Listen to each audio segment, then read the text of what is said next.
बिस्मिल्लाहिर्रहमानिर्रहीम, अस्सलाम वालेकुम। मौजूदा जाली हुक्मरान कहते थे इमरान खान को सियासत नहीं आती, वो एक खिलाड़ी है, उसने शौकत खानम हॉस्पिटल बनाए, ठीक है, उसने और काम किए, लेकिन सियासत उसका काम नहीं है, उसको सियासत नहीं आती। ठीक कहते थे।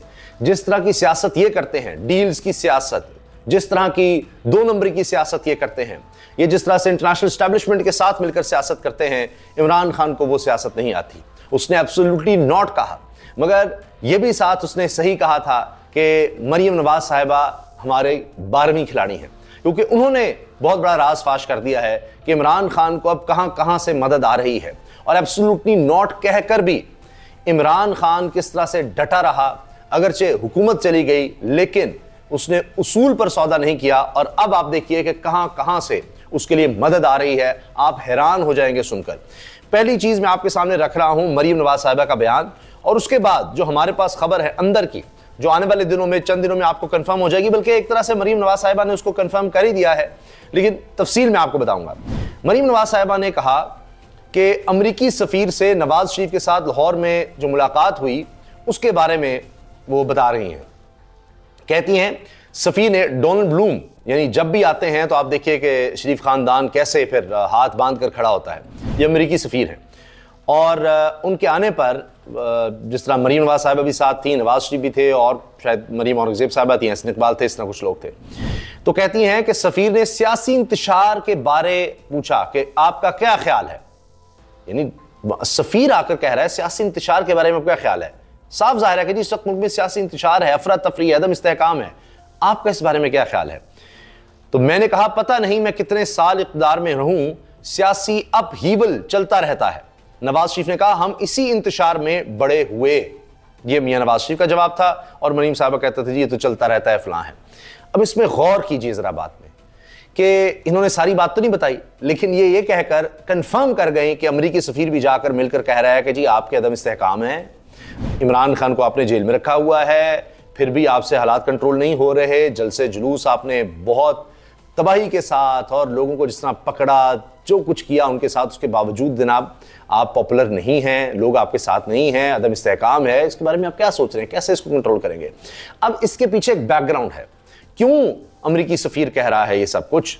इसी एडमिनिस्ट्रेशन की तरफ से, डोनाल्ड लू की तरफ से बयान आया था कि जी इमरान खान को हटाओ वरना नताइज होंगे, और अगर इसको हटा दिया तो फिर आपको सब कुछ माफ हो जाएगा। तो वही एडमिनिस्ट्रेशन क्यों कह रही है, क्योंकि वो एडमिनिस्ट्रेशन जा रही है और ट्रंप आ रहा है। फिर आप ये देखिए, हमने अभी हाल ही में आपको खबर दी थी कि अगले चंद दिन में, हफ्ता 10 दिन में अमेरिका की तरफ से उनके पार्लियामेंट की तरफ से एक और करारदाद आ रही है। पहले भी आपने देखा तारीख में पहली दफा करारदाद आई थी कि यहां पर इलेक्शंस जो हैं वो जिस तरह रिग हुए हैं, धांधली हुई है, इस बारे में बात की जाए। ये करारदाद आई और 90% कम, शायद 95% या 97% लोगों ने उसके हक में वोट दिया। अब इसी तरह से एक और करारदाद आ दी है, वो बाइंडिंग नहीं थी, वो हुकूमत पर लाजिम नहीं कर रही थी अमेरिकी हुकूमत पर कि वो पाकिस्तान पर दबाव डाले, लेकिन अब जो करारदाद आएगी उससे प्रेशर और ज्यादा होने वाला है। और इसमें कौन है, जो मैंने कहा जी इमरान खान को सियासत नहीं आती, ये सियासत करते थे एस्टैब्लिशमेंट के साथ मिलकर। आपको याद है कि कॉन्डोलीज़ा राइस ने भी किताब लिखी, वो वज़ीर ख़ारजा थी अमेरिका की, कि जी उस वक्त हमने बेनज़ीर भुट्टो को वापस लाने के लिए हमने डील करवाई परवेज़ मुशर्रफ के साथ। मियां नवाज शरीफ क्या करते थे, हर एक से ज़ाती ताल्लुकात बनाने, मुल्क को छोड़ दें, कारोबारी ताल्लुकात बनाने, ख़ानदानी ताल्लुकात बनाने, यहाँ से कारोबार सऊदी अरब ले गए, जिस तरह भी किया उधर जनाब, कभी यूएई में ताल्लुकात बना रहे हैं, कारोबारी ताल्लुकात, वहाँ पर कंपनियाँ बना रहे हैं, वहाँ पर बेटे की कंपनी में मुलाजमत भी कर रहे हैं। इस तरह सऊदी अरब में देखिए, फिर तभी इनको वहाँ पर सऊदी अरब में बुलाया गया, 10 साल की डील करके गए थे, बरतानिया गए, वहाँ के सबसे बड़े इन्वेस्टर बन गए, अरबों डॉलर वहाँ पर इन्होंने लगाए, आज तक नहीं पता चल सका वो कहाँ से आए थे इनके पास। तो ये ताल्लुकात ये बनाते रहे उन ममालिक से, उनके हुक्मरानों से। इमरान खान के ताल्लुकात किस तरह से बने, लोगों से, अवाम से।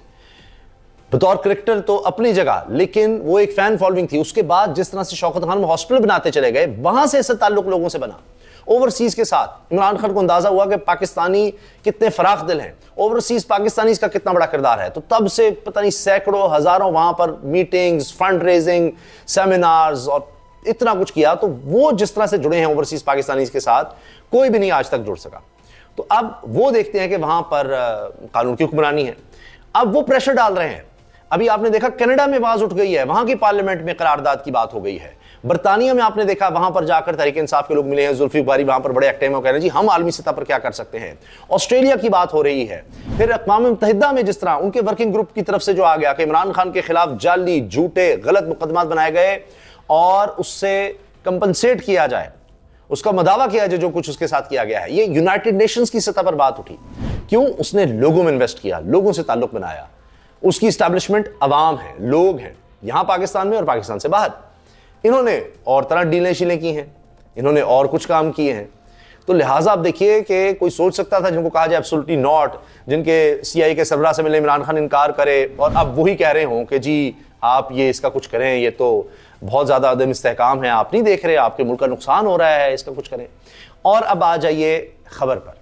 ये तो अभी मैंने आपको बता दिया, जो मरीम नवाज साहिबा 12वीं खिलाड़ी हैं, उन्होंने एक तरह से एडमिट ही कर लिया कि हाँ इंटरनेशनली ये देखा जा रहा है, प्रेशर बिल्ड हो रहा है। अब जनाब खबर ये है कि सिफारतकारों ने पाकिस्तान में खबरदार किया है पाकिस्तानी अथॉरिटीज़ को कि ये हम आपको समझाते रहे हैं। आप मुशाहिद हुसैन सईद के बयानात सुन लें, वो चाइनीज़ इस्टेब्लिशमेंट के बड़े करीब समझाते हैं।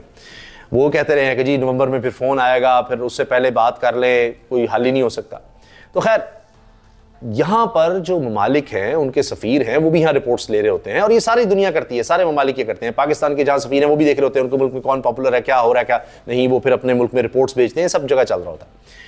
तो उन्होंने कहा कि ये आप अदम इस्तेहकाम ख़त्म करें, फिर हम आगे बढ़ सकते हैं। चीन के वज़ीर ख़ारजा यहाँ आए, उन्होंने कहा पहले आप अदम इस्तेहकाम ख़त्म करें, फिर हम मईशत की तरफ आगे आएंगे। मईशत का बुरा हाल है, नहीं सुना, और ज़्यादा अदम इस्तेहकाम पैदा किया गया, और ज़्यादा पकड़ दकड़ की गई।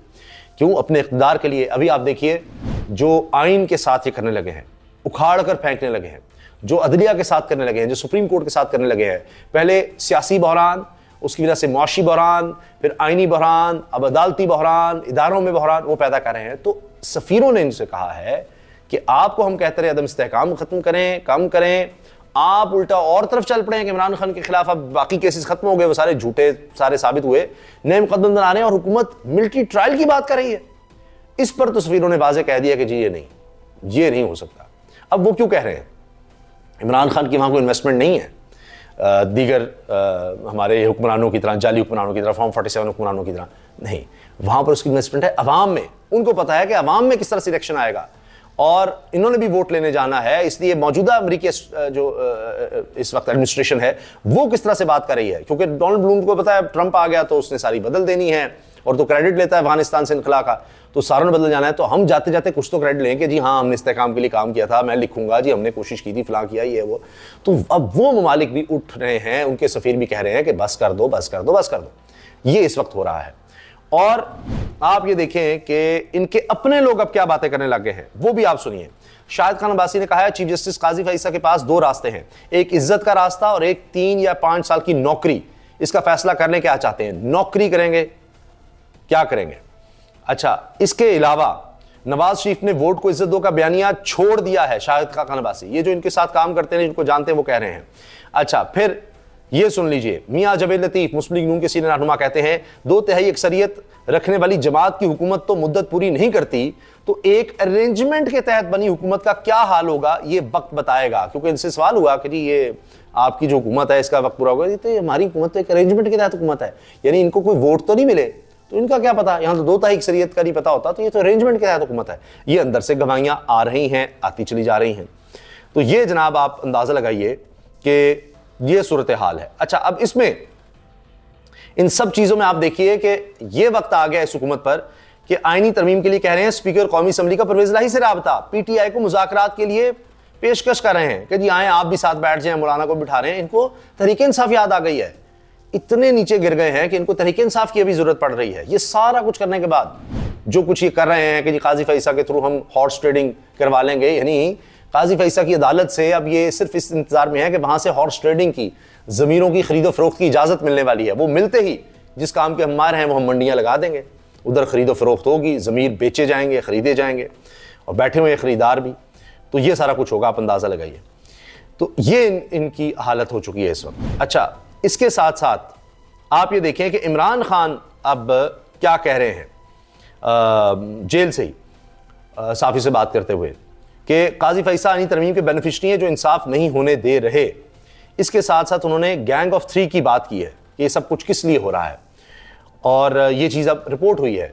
आप देखिए तमाम लोग अपने वेबसाइट्स पर जरूर इसको करते हैं, क्योंकि उनको भी होता है वेबसाइट तो चले, इलेक्ट्रॉनिक मीडिया पे आपको नजर नहीं आएगा, लेकिन वही चैनल्स अपनी वेबसाइट्स पर ही लगाते हैं।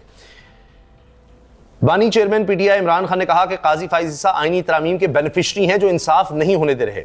अडयाला जेल में मीडिया से बातचीत करते हुए बानी चेयरमैन पीटीआई और साबिक वज़ीर-ए-आज़म इमरान खान का कहना था कि सुप्रीम कोर्ट में कल से जो हो रहा है सबको पता चल गया है ये क्या कर रहे हैं। ये सब गैंग ऑफ 3 को तौसी देने के लिए किया जा रहा है। मुल्क का बेड़ा गर्क तो इन्होंने कर लिया, अब सुप्रीम कोर्ट को भी तबाह कर रहे हैं। गैंग ऑफ 3 की तौसी की वजह से सारा मुल्क दांव पर लगा हुआ है। इमरान खान ने कहा कि यहां सारे फैसले लिखे हुए आते हैं, जजेस आकर सुना देते हैं। ये चाहते हैं कि सुप्रीम कोर्ट और हाई कोर्ट के जजेस भी ताबे हो जाएं। हाई कोर्ट के जजेस पर दबाव डाला जा रहा है। हुकूमत सारी अदलिया को तबाह करने पर लगी हुई है। इलेक्शन फ्रॉड को कवर करने के लिए इनको अपने जजेस चाहिए। साबिक वज़ीर-ए-आज़म का कहना था कि 8 फरवरी के इंतखाबात को पूरी दुनिया ने फ्रॉड इलेक्शन कहा। एक मरतबा भी काजी फाइज ईसा ने यह नहीं कहा कि हमारी खवातीन और कारकुनान जो जेलों में हैं इनके साथ क्या हो रहा है। 9 मई वाकयात में इन्होंने आग लगाई। सीसीटीवी फुटेज कहां है? ये चाहते हैं कि पीटीआई किसी भी तरह से ऊपर ना आए। मीडिया से बात करते इमरान खान ने कहा कि हमें कोई भी जलसा नहीं करने दिया जा रहा। चीफ जस्टिस का यह काम होता है कि वो बुनियादी हुकूक का तहफ़्फ़ुज़ करे। गर्मियों का जलसा भी किया, क्या कभी 6 बजे खत्म हो रहा होता है? सारी कौम को पता है क्या हो रहा है। कल से जो हो रहा है इससे वाज़ेह है कि चीफ जस्टिस और चीफ इलेक्शन कमिश्नर मिले हुए हैं। बानी पीटीआई ने कहा कि सुप्रीम कोर्ट और मईशत समेत पूरा निजाम डोल रहा है। चीफ इलेक्शन कमिश्नर को पता है इस पर आर्टिकल 6 लगेगा, इसीलिए इलेक्शन फ्रॉड को दबाया जा रहा है। चीफ जस्टिस भी इलेक्शन फ्रॉड का मामला चीफ इलेक्शन कमिश्नर के पास भिजवा देता है। सबसे ज्यादा धांधली ज़दा इलेक्शन की तारीफ चीफ जस्टिस करता है। थर्ड अंपायर सब कंट्रोल कर रहा है, वो इनकी टीम का कप्तान है। इनका मकसद यह है कि फ्रॉड सामने ना आ जाए और पीटीआई ऊपर ना आ जाए। इमरान खान ने कहा कि पीटीआई के डर से सुप्रीम कोर्ट और जमहूरियत को तबाह किया जा रहा है। आज जजेस को धमकियां मिल रही हैं, क्यों काजी फाइज ईसा नहीं सुनता? वो इसलिए नहीं सुन रहा क्योंकि काजी इनका हिस्सा है। इस्लामाबाद हाई कोर्ट के जजेस ने जो कहा था इस पर चीफ जस्टिस ने क्या किया? रावलपिंडी में जलसे की इजाजत ना दी गई तो एहतजाज करेंगे। अगले चीफ जस्टिस की तकरीर का ऐलान किया जाए। जस्टिस मंसूर अली शाह को मुकम्मल बैक करते हैं। इस वक्त याह्या खान पार्ट 2 हुकूमत है। मशरकी पाकिस्तान के लोग पाकिस्तान को छोड़ना नहीं चाहते थे, वो लोग हुकूक चाहते थे। ताकत का इस्तेमाल करके इन्हें अलहदगी की जानिब धकेल दिया गया। याह्या खान ने अपनी ताकत के लिए जीती हुई जमात को इख्तिदार नहीं दिया। बानी पीटीआई ने मजीद कहा कि आईनी अदालत का मकसद सुप्रीम कोर्ट के चीफ जस्टिस की पावर को खत्म करना है। सुप्रीम कोर्ट के चीफ जस्टिस की पावर को खत्म करके काजी फाइज ईसा को आईनी कोर्ट में बिठाना चाहते हैं। काजी फाइज ईसा आईनी तरामीम के बेनिफिशरी हैं। काजी फाइज ईसा इंसाफ होने नहीं दे रहे, इन्होंने हमारा इंतखाबी निशान तक ले लिया। ये जनाब इमरान खान की मुकम्मल गुफ्तगू है जो उन्होंने जेल में साफियों से बात करते हुए की है। अच्छा, मरीम नवाज साहब के और भी बड़े बयान दिलचस्प हैं। कहती हैं, नौजवानों से पूछना चाहती हूँ, क्या आप ऐसा पाकिस्तान चाहते हो जिसमें गालम गलोच हो, चोर डाकू के झूठे इल्जामात हों, इसको पकड़ लो उसको पकड़ लो? मरीम नवाज नहीं जनाब, जाहिर है वो ऐसा नहीं चाहेंगे, लेकिन जो आप कर रही हैं वो भी तो पाकिस्तान नहीं चाहते। वो कि जिस तरह जिसके घर मर्जी घुस जाओ, चादर चारदीवारी का तकद्दुस माल करो, लोगों को पकड़ते रहो, सारा पैसा जाती तशहीर पर लगाते रहो, वो ऐसा पाकिस्तान भी नहीं चाहते जहां इश्तिहारबाजी हो, जहां पर उनके वोट पर डाका मारा जाए। और सब नौजवानों को पता है, जहां पर इंटरनेट की सहूलत भी ना मिल रही हो, उनको काम भी ना करने दिया जा रहा हो, सब नौजवानों को पता है कि फॉर्म 47 पर जाली हुकूमत कैसे बनाई जाती है, सबको पता है। वो ऐसी भी हुकूमत नहीं चाहते, वो ऐसा इलेक्शन भी नहीं चाहते जो तारीख का सबसे ज़्यादा धांधली ज़्यादा हो। तो ये भी सबको नजर आ रहा है। वो यहाँ पर हॉर्स ट्रेडिंग नहीं चाहते, वो मंडी लगाना नहीं चाहते। तो ये सब भी जनाब नौजवान नहीं चाहते, उस पर भी ज़रा ध्यान दें। अल्लाह हाफिज़।